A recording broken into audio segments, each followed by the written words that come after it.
मध्य प्रदेश के राजगढ़ जिले के एक छोटे से गांव की रहने वाली 30 साल की ज्योति जितनी सुंदर थी उतनी ही चंचल स्वभाव की भी थी। वह जब मदन मीणा के बेटे राम दिनेश की बीवी बनकर आई थी तब सभी ने उसकी सुंदरता की खूब तारीफ की थी। वह बातें करने में माहिर थी। पूरे गांव में उसके बातूनी स्वभाव, मटक मटक कर चलने की अदाएं और सुंदरता की चर्चा होती रहती थी।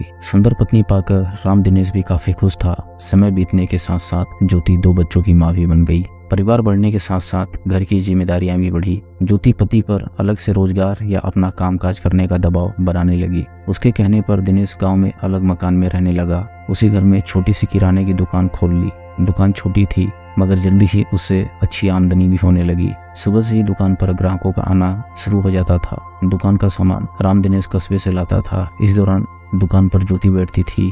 गांव में ज्योति की दीवानों की कमी नहीं थी। उसकी उम्र के युवक एक झलक पाने और 2-4 बातें करने को लालायित रहते थे। दिनेश की गैर मौजूदगी में ज्योति के चाहने वाले सामान खरीदने के बहाने उसकी दुकान पर ही जमे रहते थे। उन्हीं में एक युवक चैन सिंह भी था जो ज्योति का कुछ ज्यादा ही दीवाना बन चुका था। वह उसे देखे बगैर चैन से नहीं रह पाता था। दिन भर इसी ताक में रहता था कि कब दिनेश बाहर जाए और ज्योति दुकान पर अकेली रहे। जैसे ही ज्योति को दुकान पर अकेला पाता चैन सिंह कोई सामान खरीदने के बहाने आ जाता था। इस बात को ज्योति भी समझने लगी थी कि चैन सिंह जब दुकान पर आता है तो वह उससे कुछ बात करना चाहता है लेकिन बोल नहीं पाता। हालांकि रोज रोज दुकान पर आने जाने से धीरे धीरे ज्योति और चैन सिंह के बीच इधर उधर की बातें भी होने लगी। फिर क्या था, चैन सिंह सामान लेने के बहाने दुकान पर आकर घंटों बातें करने लगा। जब तक चैन सिंह दुकान पर नहीं आ जाता था तब तक ज्योति के दिल में भी हलचल होती रहती थी। एक दिन चैन सिंह ने सामान लेने के बहाने से ज्योति की उंगली दबा दी। यह देखकर ज्योति मुस्कुराते हुए बोली, बड़े दिनों बाद हिम्मत की, किस बात की?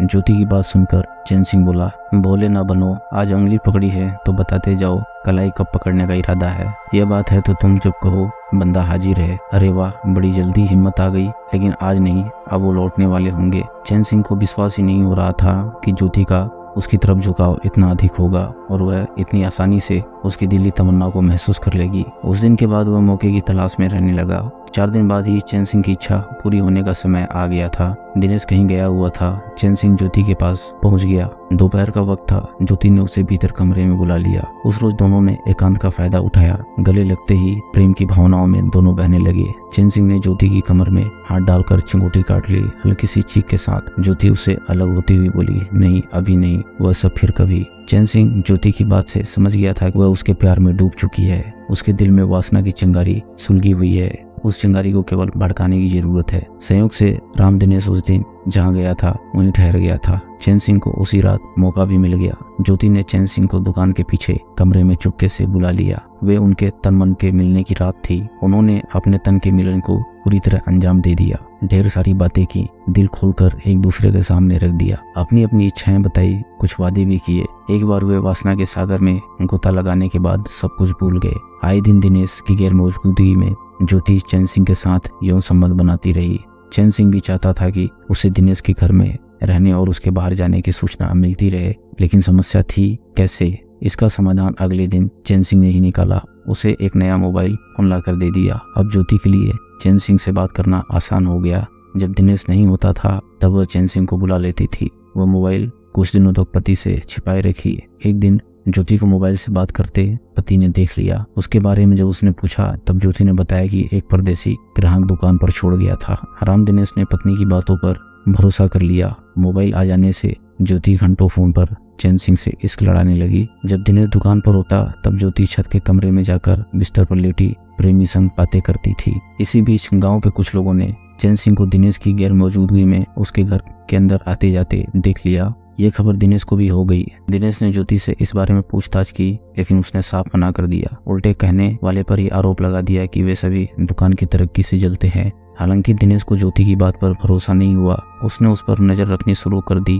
पूरे दिन फोन पर चिपके रहने पर नाराजगी जताई। ज्योति भी दिनेश की नाराजगी का मतलब समझ गई थी और सतर्क रहने लगी, जबकि गांव वाले उसके और चैन सिंह के रिश्ते पर नजर रखने लगे। उसके बाद से उसने चैन सिंह को रात में अपने कमरे में बुलाना शुरू कर दिया। दिनेश जब नीचे के कमरे में सो जाता तब ज्योति आधी रात को अपने कमरे में प्रेमी को छत पर बुला लेती थी। राम दिनेश ज्योति को काफी समय से मोबाइल पर बातें करते देखा। वह उसकी बातों को ध्यान से सुनने लगा। ज्योति अपने प्रेमी चैन सिंह के साथ बातें करने में मशगूल थी, हंस हंस कर बातें कर रही थी। राम दिनेश गुस्से में बोला, हरामजादी, अपने यार से हंस हंस कर बातें करती है और मेरे सामने सती सावित्री बनती है। जिसमें इतनी आग लगी है तो कोठे पर जाके क्यों नहीं बैठ जाती? 2 बच्चों की माँ होने के बावजूद भी तुझे शर्म नहीं आ रही? ज्योति बार बार कह रही थी कि अब उससे बात नहीं करेगी, लेकिन राम दिनेश तो गुस्से में उबल रहा था। उसने आओ देखा न ताओ उसके हाथ से मोबाइल छीन लिया। उसके सामने ही मोबाइल को एक पत्थर से तोड़ डाला। चैन सिंह भी रायगढ़ गया हुआ था। वह लौटा तो सीधा ज्योति से मिलने दुकान पर गया।